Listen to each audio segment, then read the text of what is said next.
Bénédicte, bonjour. Nous te remercions d'être avec nous, Josie, Auréane, Sandrine, Carole et moi-même. Et nous sommes ravis de pouvoir échanger avec toi sur les violences éducatives ordinaires. Mais avant tout, j'aimerais bien que tu te présentes. Bonjour, donc effectivement je m'appelle Bénédicte Valette-Dozia. Je suis maman de 4 grands ados. Alors maintenant je dis grands ados sinon je vais me faire taper sur les doigts. Je suis politologue de formation. J'ai travaillé sur la prévention de la délinquance à la fac. Puis après j'ai fait plein d'autres choses qui ressemblaient plus du tout à ce que je faisais à l'université. Mais ce qui m'a amené à entrer dans ce métier, hein, que je décrirai un petit peu après, ce sont justement mes 4 enfants. Voilà, parce que j'avais d'énormes principes avant de les avoir, et puis une fois que je les ai eus, eh bien rien ne s'est passé comme je l'avais prévu. Et je dirais que la période la plus torride a été l'entrée à l'école. Voilà. Pourquoi ça a été torride? Parce que mes enfants ne voyaient absolument pas l'intérêt ni d'apprendre à lire, ni d'apprendre à écrire, ni de faire quoi que ce soit d'autre d'ailleurs, à part une.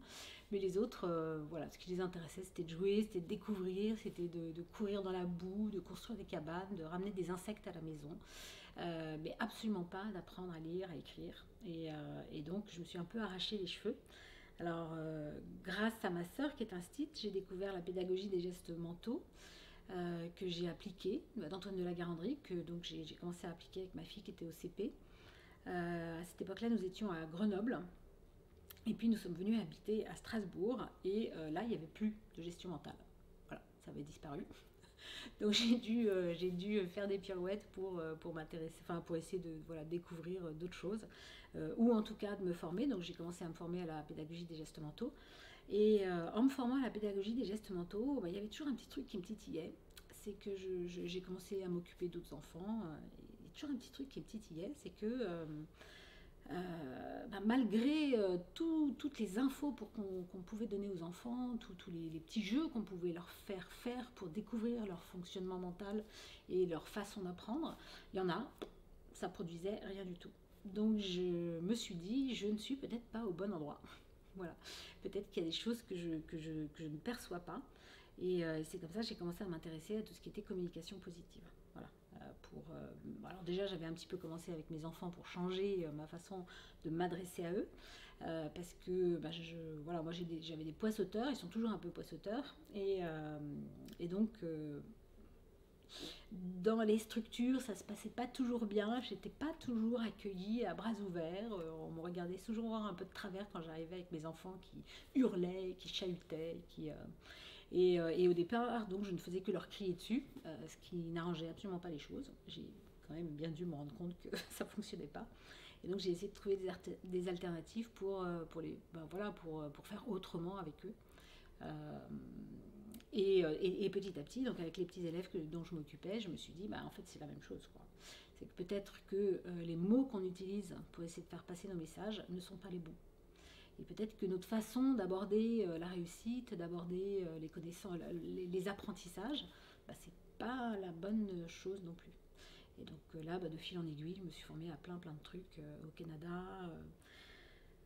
donc à la communication positive. C'est là que j'ai intégré l'atelier des parents. Alors ce qui m'a séduit dans l'atelier des parents, c'est que en fait on a créé voilà, Sophie Benkemoun et Nadège Larcher nous ont permis de créer nos propres outils. Alors avec une inspiration qui est Raïm Guinot, mais en prenant aussi tout ce qu'on sait aujourd'hui de la psychologie positive, tout ce qu'on sait aujourd'hui du développement de l'enfant. Et moi, ce qui m'a bien séduit, c'est qu'avant de s'occuper de l'enfant, en fait, on s'est occupé du parent. Voilà. Parce que je pense que quand on s'occupe du parent en priorité, et bien forcément son rapport avec son enfant ira beaucoup mieux. Un parent qui ne se sent pas sécure, un parent qui se sent jugé en permanence, c'est pas un parent qui pourra s'occuper pleinement de son enfant. Et je dirais la même chose avec les profs. Un prof qui est jugé en permanence, un prof qui est noté en permanence de façon arbitraire par sa hiérarchie, ne pourra pas être bienveillant avec les élèves dans sa classe. Donc les climats de confiance, les climats de sécurité, il faut les installer au sein des familles, auprès des parents, mais aussi toute personne en fait qui s'occupe d'un enfant, que ce soit un enfant, un adolescent, que ce soit un éducateur, que ce soit un professeur des écoles, que ce soit un prof de lycée, de collège, il faut d'abord qu'on crée des conditions de travail où il va pouvoir se sentir en sécurité, où il va pouvoir s'épanouir, et ensuite on pourra lui demander d'être bienveillant avec les élèves. Alors, si je comprends bien, Bénédicte, en fait, tes enfants, ils t'ont fait un magnifique cadeau. Oui, un extraordinaire cadeau. D'ailleurs, à chaque fois que je fais une conférence, c'est ce que je dis. Je dis, je suis là grâce à mes enfants. J'ai découvert un métier passionnant grâce à mes enfants, parce qu'ils m'ont vraiment permis de me faire bouger, de me remettre en question. Alors, dans mon enfance, alors, les chiens ne font pas des chats, hein, j'étais très turbulente, petite. Donc j'étais tout le temps punie et ma maman me criait beaucoup dessus. Et c'est vrai que j'avais créé des autos de l'information. Je m'étais jurée de ne jamais faire comme ça avec mes enfants. Et quand j'ai réalisé que j'étais en train de faire exactement la même chose, hein, que je prenais le même chemin, ça n'a pas été super confortable. Voilà. Et j'avoue que là, c'est aussi une des choses qui m'a fait bouger, quoi. C'est de me dire, je n'ai pas envie de faire vivre à mes enfants ce que moi j'ai vécu. Et ce que j'ai entendu toute mon enfance, quoi. Alors il n'y a pas que mes parents qui le disaient, il y a aussi l'école, hein, bouge trop, parle trop, ne comprend rien. À la fin de ma troisième, il y a quand même marqué sur mon carnet, n'a pas les compétences intellectuelles pour passer en seconde générale.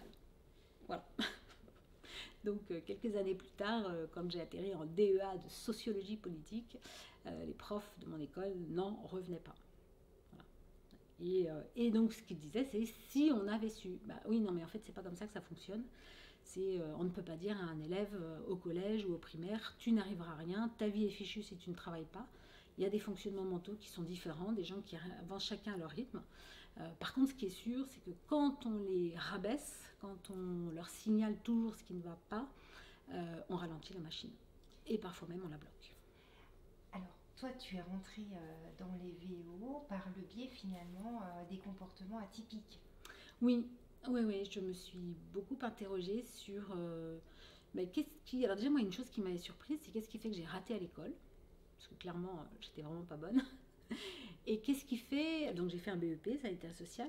Et là, j'ai rencontré une professeure, Françoise Bossan, à qui je viens de souhaiter ses 70 ans, parce que c'est toujours mon amie, une prof de maths qui m'a dit, bon, alors c'est vrai, les maths, c'est visiblement pas ton truc, mais t'es pétillante, t'es curieuse, voilà, t'as du punch, donc fais-toi confiance.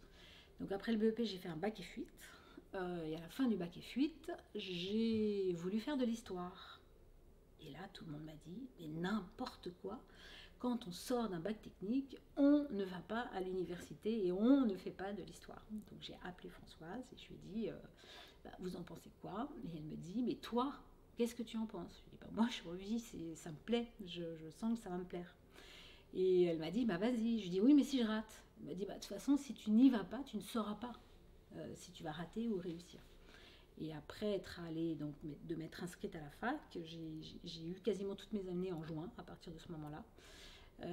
Et donc je me suis souvent demandé, mais qu'est-ce qui fait que à l'école je n'y arrivais pas, et puis arrivé à l'université alors qu'on m'a dit que franchement, intellectuellement, j'étais pas trop, j'étais un peu limitée, qu'est-ce qui fait que ça a démarré? Et c'est là aussi que j'ai commencé à m'intéresser justement à tous ces profils atypiques, donc les 10, les troubles du déficit de l'attention avec ou sans hyperactivité, les hauts potentiels, en fait voilà, tous ces fonctionnements qui sont différents. Et qui ne sont pas des déficiences. Hein, parce qu'on nous les présente toujours comme des déficiences, on met des étiquettes sur les enfants, lui il est TDA, donc sous-entendu, on ne va rien pouvoir faire avec lui. Non, c'est absolument faux, on va pouvoir faire des choses, mais ça prendra peut-être plus de temps, et en tout cas, il va falloir s'y prendre autrement. Et en ce moment, j'ai un petit peu de mal, parce qu'effectivement, quand on me demande une formation, on me dit qu'est-ce qu'on fait avec les TDA, qu'est-ce qu'on fait avec les 10. Et ça, c'est un peu gênant parce que c'est une autre façon de mettre une étiquette et donc parfois d'augmenter les problèmes. Moi, je vois, j'ai juste, quand j'étais petite, alors je pense aujourd'hui que je suis 10, je suis même multi-10, je pense. Mais quand j'étais petite, on a juste dit que j'avais des problèmes psychologiques. Je veux dire, il n'y a rien de spécial qui a été fait, et c'est juste en fait des rencontres avec certaines personnes qui m'ont permis de découvrir comment je fonctionnais. Alors je pense que j'ai peut-être aussi cette capacité à me remettre en question par mes lectures, à cette curiosité qui fait que je suis toujours en train, quand quelque chose ne fonctionne pas, de me dire bah, c'est peut-être que je ne suis pas au bon endroit, donc où est-ce que je peux aller chercher l'info ailleurs. Et c'est peut-être ça qui m'a permis justement, on parlait de la résilience tout à l'heure, c'est ça qui m'a permis de rebondir, de continuer, d'avancer, d'arriver plus tard à faire des études. Et aujourd'hui, en fait, le message qu'on envoie aux enfants quand on dit celui-là il est 10, celui-là il est TDA, celui-là il est HP mais disharmonieux, quelque part on sous-entend mon pauvre gars ou ma pauvre fille, ça va être compliqué, tu vas pas forcément y arriver. Alors qu'à côté de ça, on va mettre en place des choses, mais comme on ne croit pas forcément en l'enfant, eh bien, ce qu'on met en place ne va pas forcément porter ses fruits. Est-ce que tu considères que le fait finalement de mettre des mots sur le fonctionnement de l'enfant et de le mettre dans une petite case comme ça, voilà, cet enfant il est 10 quelque chose, ça rassure l'adulte finalement? Oui, ça rassure l'adulte parce que l'adulte il a besoin Enfin, moi je vois quand on a dit celui-là de mes enfants, celui-là il est 10, celui-là il est HP, celui-là il est TDA, j'ai pu nommer quelque chose, j'ai pu mettre un mot sur une situation qui partait en vrille. Par contre, après, ce que j'ai regretté, et ce que je regrette toujours, c'est que ça les laisse dans une case, en tout cas tant qu'ils sont dans le milieu scolaire.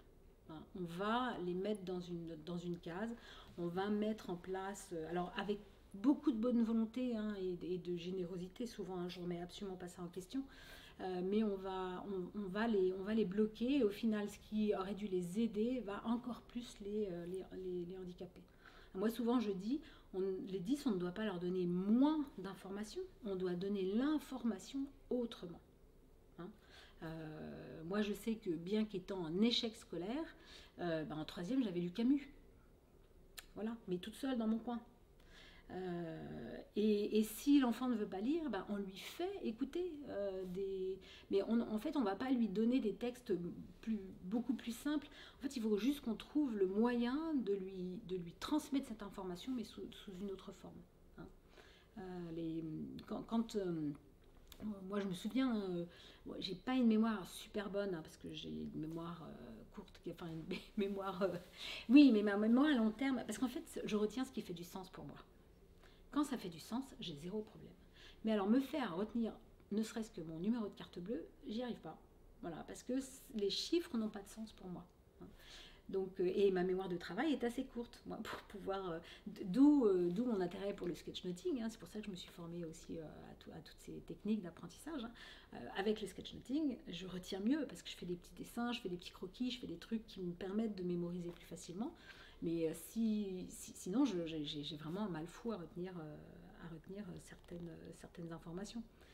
Donc le sketchnoting m'a vraiment appris c'est pas que ça m'a appris, c'est que ça me permet de retenir des informations. Alors pour en revenir sur la mémoire, moi en tout cas quand j'étais petite, on apprenait des pièces de théâtre qu'on jouait. Aujourd'hui, les enfants n'apprennent plus les fêtes de fin d'année, il n'y a plus des spectacles comme ceux qu'on pouvait mettre en place quand on était petit. Et moi, je sais qu'il y a encore des passages entiers d'œuvres que je sais encore. Voilà. Et c'est ce qui m'a donné aussi le goût de la langue. Alors, il n'y avait pas Internet, c'est peut-être aussi pour ça que j'ai lu. Mais je vois, il y a un de mes enfants qui n'aime pas lire. On a ingurgité la quasi-totalité dès que je peux. Aujourd'hui, il y a beaucoup de livres audio. On passe sur un livre audio. Pour justement, alors je suis vraiment mauvaise en grammaire. Par contre, j'ai une syntaxe qui est excellente à l'écrit. Parce que, à force d'entendre la langue, de la dire, de la réciter, de la lire à haute voix, j'ai acquis la syntaxe sans être obligée de savoir si le complément du truc, du bidule, du machin est avant, après, au nord, au sud. Et ça, en fait, moi, je trouve que dans l'enseignement, on a lâché pas mal de choses à ce niveau-là. Et donc, on fragilise des enfants qui ont des fonctionnements différents. Puis l'autre souci, c'est qu'en fait tout le monde doit faire la même chose, tout le monde doit apprendre la même chose, tout le monde doit apprendre au même moment. Et c'est pas du tout le fonctionnement du cerveau. Aujourd'hui, on le sait, chacun apprend à son rythme. Et donc ça, c'est la première chose. Et puis la deuxième chose, plus il y a de stress, moins il y a d'apprentissage. Et ça, je sais vraiment pas comment faire passer le message aux professionnels, parce que on a l'impression de parler dans le vide, quoi. Les études le montrent, ce que font nos voisins, notamment dans le Nord, montrent les bénéfices de ces outils de communication et de cette posture du professionnel. Et nous, on reste dans le jugement, on reste dans la conviction que l'enfant doit être maté, que l'ado doit être maté, et que forcément, s'il fait un truc, c'est contre nous. Je ne sais pas d'où ça vient. Je ne sais pas d'où ça vient. Je ne sais pas comment. Enfin, si, je sais, parce que je suis persévérante, mais on a du boulot pour faire changer cet état d'esprit. C'est-à-dire que finalement, les violences éducatives ordinaires, elles seraient un modèle éducatif qui est très très répandu dans notre pays depuis très très longtemps, et que finalement, c'est ce modèle-là qui est prépondérant. Selon toi, et que le fait qu'il y ait de plus en plus d'études ou qu'il y ait de plus en plus d'exemples dans le reste du monde qui montrent une autre manière de s'adresser à nos enfants nous interpelle et nous interroge, nous questionne en tout cas sur notre façon de considérer l'enfant. Oui, je pense que c'est culturel. Je pense que notre axe élitiste, alors je ne dis pas qu'il est mauvais et qu'il ne faut pas avoir une élite en maths, en géo, en français, mais notre souhait en fait du toujours meilleur fait que petit à petit, alors il y aurait une étude comparative en histoire à faire là-dessus, mais petit à petit en fait fait que nous avons envisagé l'enfant comme quelqu'un qui est à mater, comme quelqu'un qui doit être poussé au maximum. Et puis surtout, en fait, notre culture, on le voit partout, dans l'entreprise, où qu'on soit, notre culture est axée sur le jugement et la critique. Voilà. On pense que pour pouvoir faire avancer quelque chose, il faut lui mettre le nez dans ce qui ne va pas. Voilà. Or, aujourd'hui, on sait que le cerveau ne fonctionne pas exactement comme ça. Pour pouvoir avancer, notamment celui des enfants, plus on va signaler à quelqu'un ce qui ne va pas, moins il va avoir envie de changer, d'évoluer. C'est pour ça aussi que dans tout ce qui est communication positive, CNV, si on arrive avec un étendard en disant « moi je sais, vous allez voir, c'est comme ça qu'il faut faire », on est en train de dire à l'autre que vous avez tort, vous êtes un idiot, et donc on n'obtiendra pas non plus de résultat. Donc tout ça, en fait, ça serait vraiment d'entrer dans plus d'acceptation de la différence. On en revient toujours à la différence, et c'est à tous les niveaux, parce que je vois sur le plan culturel, sur le plan de la neurodiversité, en fait, dès que quelqu'un est différent, dès qu'il ne rentre pas dans la case, il devient potentiellement dangereux ou bizarre ou pas fréquentable. Donc je pense qu'on aurait beaucoup à gagner en fait à envisager l'autre, le différent, sous un autre angle, et puis à diriger notre regard vers ce qui fonctionne et pas ce qui rate. J'ai écouté une conférence de Charles Martin Crum ce matin, qui est un ancien prof de sport, et qui dit, qui le dit lui-même, certains conseils de classe se transforment en procès envers les enfants, alors que ça serait tellement plus sympa de partir de ses compétences, de ses forces, et de se dire voilà où toi tu es bon, comment on fait pour transférer ça ailleurs, comment on fait pour que tu puisses te développer pleinement, plutôt que de toujours dire t'as pas fait ceci, t'as fait cela, t'as fait trop de bruit, t'es monté sur la rambarde, donc paf, punition. C'est comme les permis à points. Moi à l'école ça me fascine. Je veux dire, moi à chaque fois qu'on m'a puni, à chaque fois qu'on m'a collé quand j'étais petite, j'ai augmenté non seulement les bêtises, mais en plus les fréquences des bêtises. Et on le voit bien avec les jeunes aujourd'hui.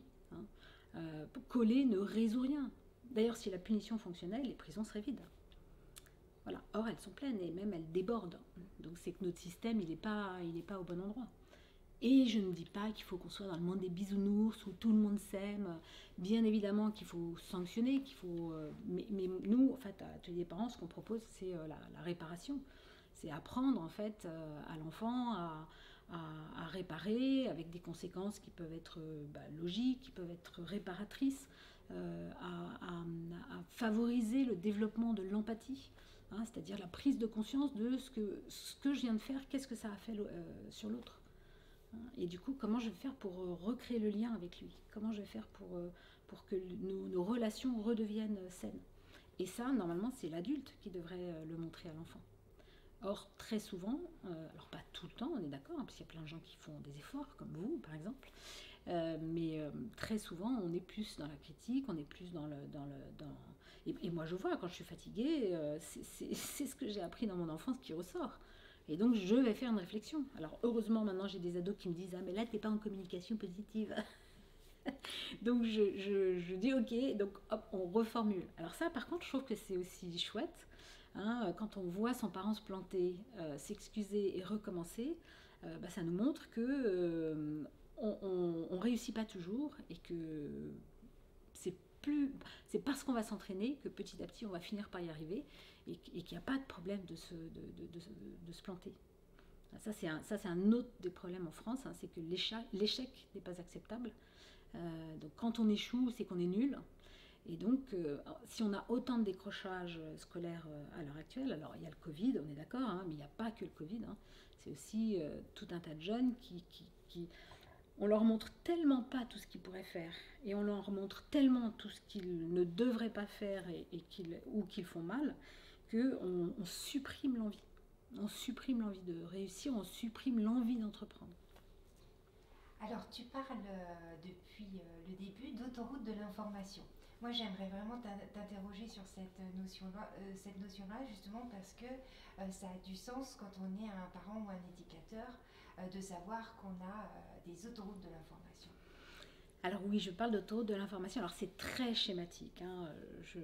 Je ne voudrais pas que les chercheurs en neurosciences sautent au plafond en m'entendant, mais globalement, en fait, à chaque fois qu'on fait rentrer une information dans notre cerveau, il y a une petite connexion neuronale qui se crée. Si je refais à plusieurs reprises cette action, ou si je revois à plusieurs reprises cette information, et bien petit à petit, cette connexion va se renforcer. Donc nous, on dit, va devenir une route de l'information. Et puis un jour, je l'aurai fait suffisamment de fois pour que ça devienne une autoroute de l'information. C'est-à-dire que je le fasse sans réfléchir. Donc marcher, conduire sa voiture, faire du vélo, préparer un café. Hein. Préparer un café, ça demande un certain nombre de gestes cognitifs qui, s'ils ne sont pas automatisés, va nous faire hésiter. J'aime bien parler de cette anecdote. Un jour, j'ai fait une formation dans une entreprise qui avait une superbe machine à café Krups qui faisait 25 types de café. Donc on s'est dit, ça va être génial, on va avoir... Seulement le problème, c'est qu'on n'a jamais réussi à la faire fonctionner et que la personne qui était préposée n'était pas là. Parce qu'en fait, comme on n'avait pas l'information et que personne ne s'était jamais servi de cette machine, eh bien, on n'a pas su la faire fonctionner. Alors que quand on nous montre et quand on s'entraîne, eh bien, au bout d'un moment, hop, on appuie sur le bouton. De toute façon, on le voit bien, hein, quand on commence à apprendre quelque chose, au début, on se trompe. Et c'est parce qu'on se trompe que petit à petit, notre cerveau va réajuster. Et puis, à force de s'entraîner, on finit par y arriver. Et puis à un moment, on n'a plus besoin de s'entraîner, on sait le faire naturellement. Et ce qui est intéressant, c'est que ça, c'est valable pour tout type d'apprentissage. Donc quand on a eu une maman qui, alors je ne lui en veux pas, c'est ce qu'elle avait appris elle-même dans son enfance. Hein. Et à l'époque, ils n'avaient pas d'infos sur l'impact de nos fonctionnements, donc j'ai pas de rancœur à ce niveau-là. Mais son seul mode de communication, c'était des hurlements, quoi qu'on fasse. Hein, si on avait déplacé un truc dans la cuisine, c'était des hurlements. Si on rentrait pas à l'heure, c'était des hurlements. Et donc, en fait, c'est devenu notre route de l'information chez moi. Voilà. C'est-à-dire que quand il y a un problème, on réagit de façon émotionnelle et volcanique. Donc, alors après, c'est cette capacité à se dire, c'est cette capacité en fait à avoir c'est cette capacité à pratiquer l'autocompassion avec soi-même, hein. Pour pouvoir évoluer, pour pouvoir commencer à modifier ses comportements, il faut vraiment pratiquer l'autocompassion, hein. L'autocompassion, c'est voilà, quoi qu'il arrive, je m'aime, et échouer, c'est normal. Toute personne qui essaie de faire quelque chose échoue avant de réussir. Oui, parce que finalement, ces cris-là, qu'est-ce qu'ils ont provoqué chez toi, enfant? Alors, chez moi, enfant, d'énormes stratégies d'évitement. Voilà, moi, j'étais la deuxième, et en fait, les affrontements ne m'intéressent pas. Et même, je fuis les affrontements. Il a fallu que je fasse toutes ces formations, hein, donc ça fait maintenant 14 ans que je me forme. Il m'a fallu toutes ces formations pour aujourd'hui être capable d'affronter un conflit et de rester et de répondre sereinement. Ou de dire stop, là, on n'est plus en capacité de communiquer correctement. Mais avant, dès que quelqu'un se mettait à crier, moi je disparaissais. Ou alors je disais oui, oui. Alors que ma grande sœur, elle, paf, elle rentrait dans le mur. Ce qui donnait des trucs démentiels à la maison aussi. Donc là, tu parles finalement des réactions tout à fait naturelles de la peur. Oui, ouais, c'est une forme d'inhibition, hein. C'est une forme. Alors, en fait, là-dedans, il y a la fuite et l'inhibition, hein. C'est quand je me tais et que je fais, voilà, je laisse l'autre s'énerver tout seul. C'est un peu une forme d'inhibition. Et puis quand je fuis, quand je sors, donc la stratégie de l'évitement, ça effectivement, c'est la fuite. On est sur des réactions de survie en fait, hein. Et donc, ce qui veut dire que, une fois arrivé dans le monde de l'entreprise, il suffisait que quelqu'un hausse le ton pour que je disparaisse. Alors, par contre, c'était pas forcément bénéfique parce que ce n'est pas parce que je disparaissais que je faisais quand même ce qu'on me demandait. Parce que, voilà, moi, ce que j'ai aussi appris, c'est-à-dire que face à une réaction d'adulte, et les profs que j'avais en classe n'étaient pas forcément meilleurs, hein, dans leur catégorie. Mais quand on est face à des adultes qui ne sont pas capables en fait de nous faire comprendre les besoins de ce qu'on va mettre, de ce qu'on va mettre en place et la nécessité, eh bien, on développe ce qu'on appelle des comportements passifs-agressifs. C'est-à-dire que je ne dis rien devant, mais par derrière, soit je démolis, soit je fais rien. Et rien ne se passe. Et du coup dans tes actions, dans les pratiques professionnelles que tu as mis en place pour accompagner les adultes, qu'est-ce que toi tu mets en valeur? Moi, ce que je mets beaucoup en valeur, c'est l'autocompassion. Parce que je pense que c'est pas du tout pratiqué. D'ailleurs, à chaque fois, on me dit c'est quoi l'autocompassion? Et en fait, je dis aux parents de se faire confiance, d'essayer. Moi, j'utilise les outils Appcom, j'utilise les outils de Florence Servan-Schreiber, de Rebecca Chanclan, de Francine Belair, avec qui je suis en train d'être formée là. Enfin, je me nourris en fait de choses qui font sens pour moi. Donc, moi, à chaque fois, ce que je dis aux parents, c'est voilà, je vous propose ça. Après, il faut que nous, on apprenne aussi à savoir qu'est-ce qui est bon pour nous. C'est pour ça que moi, j'ai fait un petit peu, je me suis formée où j'ai lu à peu près tout ce qui existe sur la bienveillance, enfin, sur les formations en bienveillance. Et je me suis fait confiance sur qu'est-ce qui fait sens pour moi, qu'est-ce qui va me permettre d'avancer. Voilà. Donc parfois, il y a des choses, il y a des choses que j'ai trouvées géniales et puis ça a fait flop. Il y a des choses que j'avais pas trouvées super au début et puis qui au final en fait avec la pratique ont vraiment permis d'installer du confort. Il y a des choses qui ne correspondaient pas à mon monde intellectuel, donc je suis pas rentrée dedans. Donc ce que j'ai envie de dire aux parents, c'est aussi en fait quand ça ne marche pas, plutôt que de se dire c'est nul ou ils sont nuls, de se dire c'est peut-être pas exactement ce qu'il me faut à ce moment-là ou de cette façon-là. Parce qu'il y a plein de courants en fait dans la communication positive et je ne pense pas qu'il y en ait un qui soit mieux que l'autre ou moins mauvais que l'autre, mais je pense que les parents peuvent il faut qu'on leur apprenne l'autonomie, il faut qu'on leur apprenne à se faire confiance. En fait, tout ce que moi j'ai appris depuis ces 15 dernières années et que je n'avais pas appris avant. Donc cette espèce de confiance en soi, de bienveillance à l'égard de soi, et quand on commence à être bienveillant à son égard, eh bien on sera bienveillant avec ses enfants.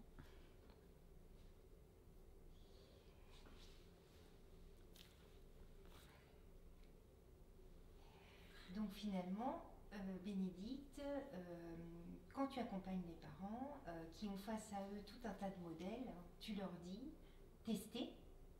Voilà, je leur dis tester. Peut-être que parfois ça fonctionnera, et puis d'autres fois ça fonctionnera pas, qu'avec un enfant ça va marcher, puis avec un autre enfant ça marchera pas. Donc en fait on est des parents explorateurs, hein. De même qu'un enfant apprend par l'exploration. D'ailleurs, petite astuce, hein, moi je ne dis plus il a fait une bêtise, je dis il a fait une expérience qui s'est mal terminée. Parce que quand il a fait une bêtise, on a envie de le punir, alors que quand il a fait une expérience qui s'est mal terminée, ben on se dit, bon, ben on va réajuster, hein. C'est vraiment des changements d'état d'esprit, notamment aussi dans les mots qu'on utilise avec nos enfants. Et ouais, je leur dis tester, et surtout soyez bienveillants avec vous-même. Quand vous ratez, c'est pas grave, vous êtes juste en train de vous entraîner. Et pour finir, si tu avais un super pouvoir, Bénédicte, qu'est-ce que tu ferais avec? Si j'aurais pu venir avec ma baguette magique, mais bon, je ne l'ai pas prise. Si j'avais un super pouvoir, je transformerais bien en fait tous les gens qui me résistent et qui me disent c'est des foutaises, tous ces trucs-là. Mais j'atteindrais leur libre arbitre. Et puis en plus, en fait, je me suis aperçue, moi, avec toutes ces petites formations, que dans l'une de mes forces de caractère, hein, c'est, moi, je m'amuse à pas persuader les gens, mais à arriver petit à petit, goutte par goutte, à les faire évoluer dans leurs croyances. Voilà. Et en fait, ce qui m'intéresse, moi, quand je fais une conférence, quand je fais une formation, c'est pas que les gens me disent « Ah, c'était génial, super, ça va changer ma vie ». Non, c'est que j'ai introduit un petit truc dans leur tête, qui se disent « Ah ouais, tiens, si je voyais les choses comme ça, peut-être que ça changerait ». Voilà. Moi, c'est juste ça qui m'intéresse, parce que le changement, j'aime beaucoup la théorie du plus petit pas possible. Je crois que c'est Daniel Pink qui l'utilise dans son livre La vérité sur ce qui nous motive. Voilà, c'est vraiment le changement, c'est des toutes petites choses. Et c'est pas tout de suite, en gros, et définitif. Eh bien, Bénédicte, nous te remercions et merci à vous. Je te souhaite une belle journée. Elle est bien partie pour être belle.